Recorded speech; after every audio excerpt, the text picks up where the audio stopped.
Hi guys, I'm back again. Just gonna finish up this video with the last little bits of what to expect when you're with a narcissist and how I left the relationship and how I'm trying to heal from it now. I'm gonna get right into it again, and hopefully I'm not too how I'm better at it than the last one.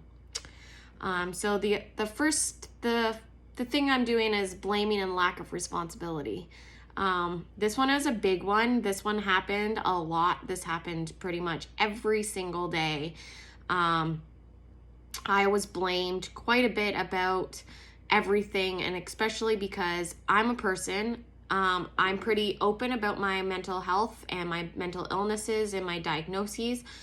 I'm somebody that talks openly and freely about what I struggle with. It can be a good thing and it can be freeing for a lot of things, but it also can be used to hurt me and to be used against me in not very good situations, especially with a narcissist. He definitely used this quite a bit, especially if something's going on in our household, with the kids, with our relationship, with our fighting, with anything to do with the house. It always came down to me being mentally ill, and blaming me for those things happening. It was not a nice feeling, because for somebody who actively is in a path where I am always actively trying to do better, get better, go to counseling, go to therapy, take medication, do anything and everything to be better and break the cycle of addictions and abuse and the stigma behind having a mental illness and not being able to do anything more than what, in our society, especially when we live in for me, I live in poverty, and to have that kind of used to blame and used against you in a negative way is not very good. It's not very nice, and it's very damaging, especially being used every single day for almost 5 years.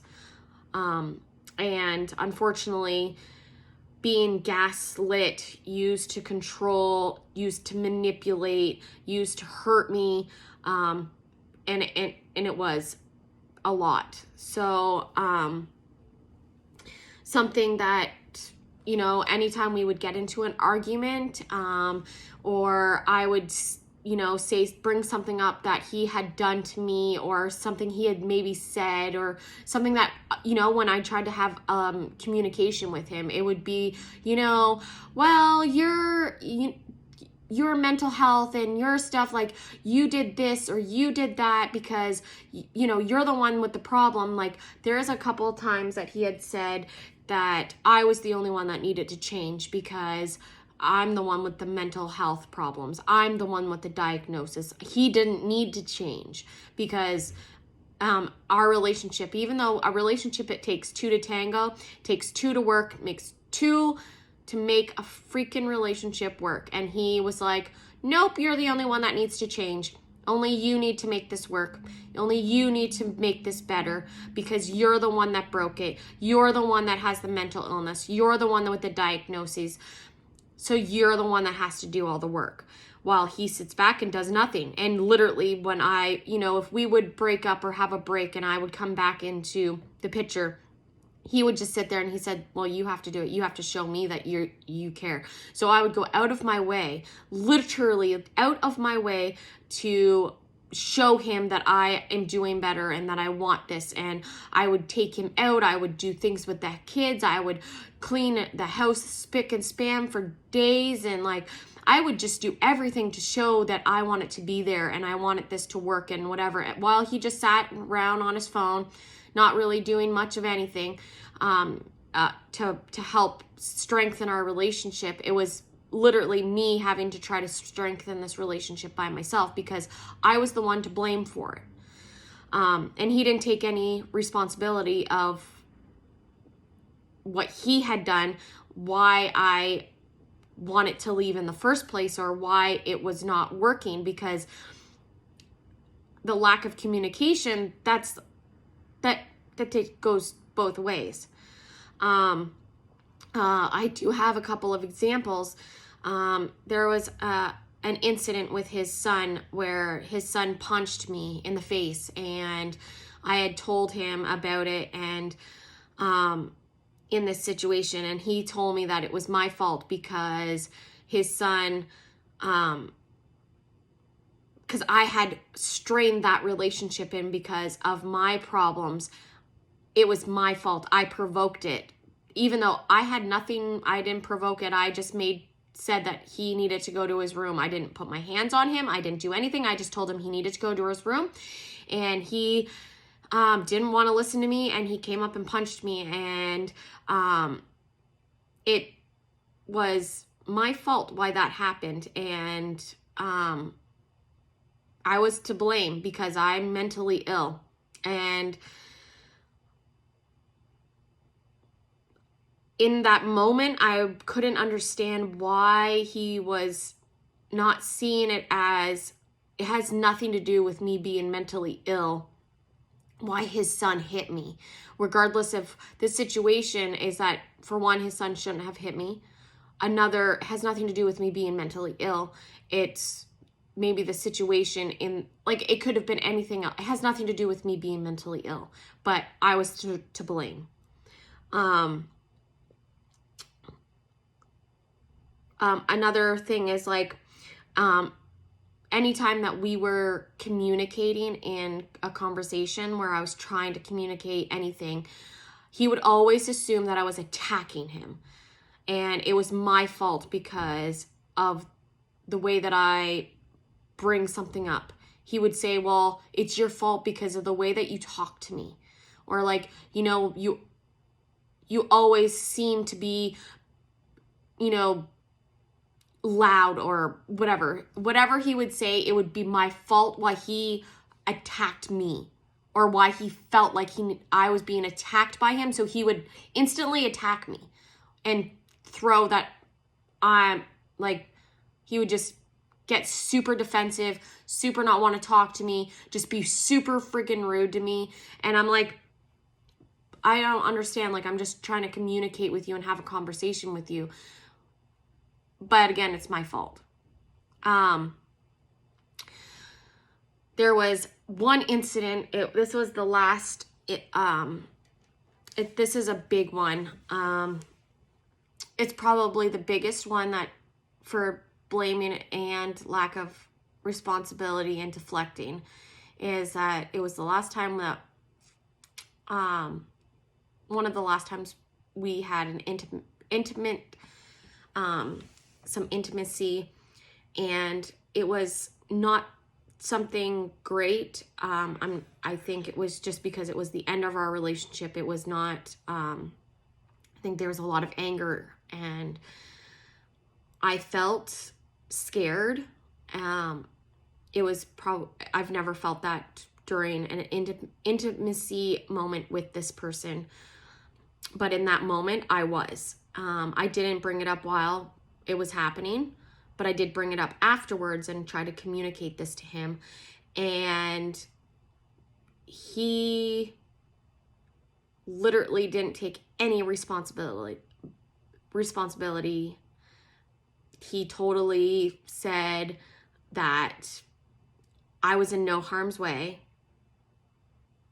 I might have felt it, but I wasn't in harm's way. And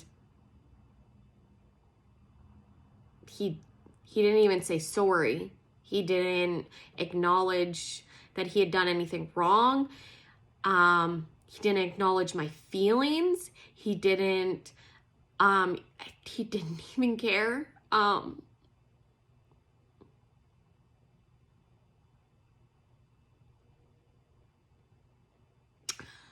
But yeah, he didn't care. He didn't take responsibility. He just didn't care. He just was just said that I wasn't in any harm's way, and he was just, you know, pushing boundaries, but he didn't talk to me about pushing boundaries. He just went along and just did it and didn't take responsibility for what he did or say sorry or anything, and just didn't care.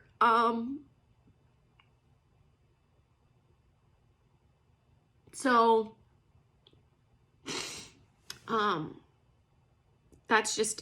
that's how it went for one of the last times we had seen each other. So from there, like, this blaming thing, it just happens all the time, and just turning it around on the other person, on me, and it was just the blame. You did this because you're not okay. I don't have the mental illness. I'm doing perfectly fine. I have my business, and I have my kids, and I have my family, but you don't. So you are insecure, and you are the person that needs to be validated, and you need to, it always came down to where it was always my fault, and I was always wrong. And so I felt like I needed to get out of there. So how I started to think about how to get out of this was 2 years ago, when I started to think about how I felt in that counseling meeting, and felt like, oh my God, he really truly believes that he's the only person that's right in this world. Like, he doesn't care about what anybody else thinks. And he, you know, at that moment, I was like, I have literally went from, I was in school when I first got with him, and I did well. I had a 3.8 GPA. I did well in school. I was running, I was exercising, I was good. But then I had moved in with him, and, you know, I started losing a little bit of myself each day. Just a little. Not very. In the first year, it was slowly. It wasn't very fast. It was very, very slow. It was almost so slow that I didn't even notice it until I started self-harming. And because I needed to have control over something, but then I also needed to make him see that I was hurting. And he wasn't listening, because he didn't care. He just didn't care at all. But then that self-harm gave me something. It gave me that control over something in my life. It was the only control that I felt I had. And then it was something that I was like, oh, I can deal with this. Like, it's just, you know, my mental health. I was going to therapy. So within the second year that we were together, I was in therapy, and therapy was really hard. It was DBT, and I had got diagnosed with borderline personality disorder. And it was like, well, I had already had that diagnosis, but I was actually going to go do something about it and do therapy. And, but I was also still in school.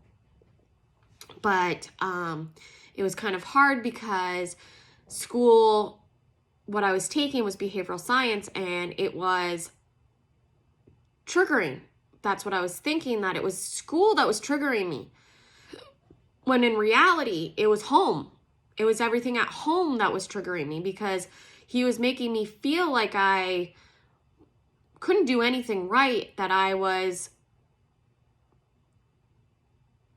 the one to blame for everything, that I was a patient, that even though he would say, oh, it's your journey and I believe you, I wouldn't be here if it wasn't, like, he used to say that all the time. He would be like, I wouldn't be with you if I didn't love you. I wouldn't be with you if, you know, if we weren't hear about your journey. Like, it's all about your journey, Holly. It's all about your journey.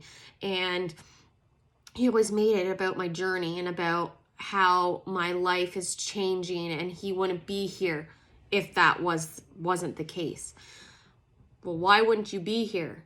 Like, I don't understand that. You wouldn't be here if you didn't love, like, I don't understand that line. I wouldn't be here. That is a manipulation line, you know? I kept thinking like, oh, well, he must love me so much if he's still here, because he wouldn't be here if he didn't love me that much. He wouldn't be here if he didn't think my journey was that important. He wouldn't be here if he didn't want me to succeed. He wouldn't be here if blah, blah, blah, blah, blah. And he said that from even the very end of our relationship, the last day that we broke up, he still said, I wouldn't be here if I didn't love you.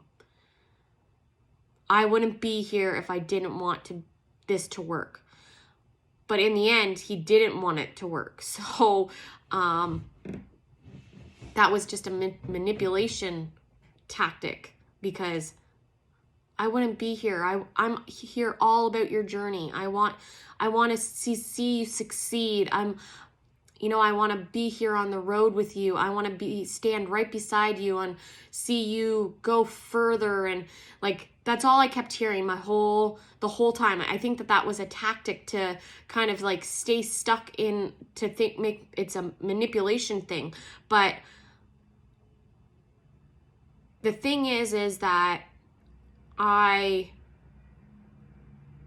didn't know that at that time. I just went with it because that's what I thought. I really believed that he believed that. So, but then after, I couldn't stay in school. I was getting more depressed. I was more triggered. I was at home getting into more fights with him and more fights with the kids, and I couldn't handle myself. I was literally thinking I'm going crazy. And then more stuff happened, and the thing is like, by the end, the last year of our relation, the last 2 years, I took for the last 2 years, I took a 10-month break. We took a 10-month break, but we weren't really broken up. It was just kind of like, we were together, we weren't together. I wasn't really staying there very much. I wasn't spending the night there, but we were kind of still spending the night. Well, I was spending the night with him, but like, I needed a break, and he needed a break, but we were kind of seeing what was out there, kind of going out and seeing other people, but not really seeing other people. We were still sleeping with each other, but we were still doing things together. And then we got back together, and it was like, because I felt like, okay, maybe we were still together, but then we got back together, and it was like he just ignored me. He ignored me like I was a ghost but then he'd be like, I wouldn't be here if I didn't love you. I wouldn't be here if it wasn't for your journey. I'm here totally for your journey. Like, I see you changing in that flat monotone, like, no emotion. Like, but it was the same thing. It was the same stuff. And then he would be like, it's your fault this isn't working. You did this. You made this all the way it was. Like, it was all your fault. You broke up with me. You made it this way. You made us move. You did this. You did that. And like, look at you. Look at how you are. Look at the way that you are acting. Like, it would be always, like, I don't think there was very little, like, little times that he said, maybe it was me. Maybe I did do this. Maybe I didn't put my full potential in. Maybe it was my fault that this didn't work. Maybe I could have worked a little bit harder. Maybe I could have been there for you. Maybe I could have, helped you out a little bit. Maybe I could have been a better supporter for you. Maybe I could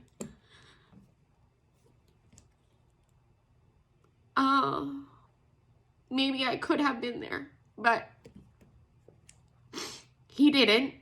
And so I had enough. I felt so stuck. Like, I felt like I wanted to be with him. Like, I felt like I needed him, but I felt stuck. I felt trapped. I felt trapped in his love, but with a narcissist. I grew up thinking that abuse is love. But I couldn't do it anymore. I needed to break free. So that's what I did. And so I'm going to end this video here, and the next part will be me breaking free and healing. And so don't forget to like this video, and I will continue with the next video. So if you want to continue to finish with this video and see how I'm doing, like this video and keep continuing to watch. Thank you so much.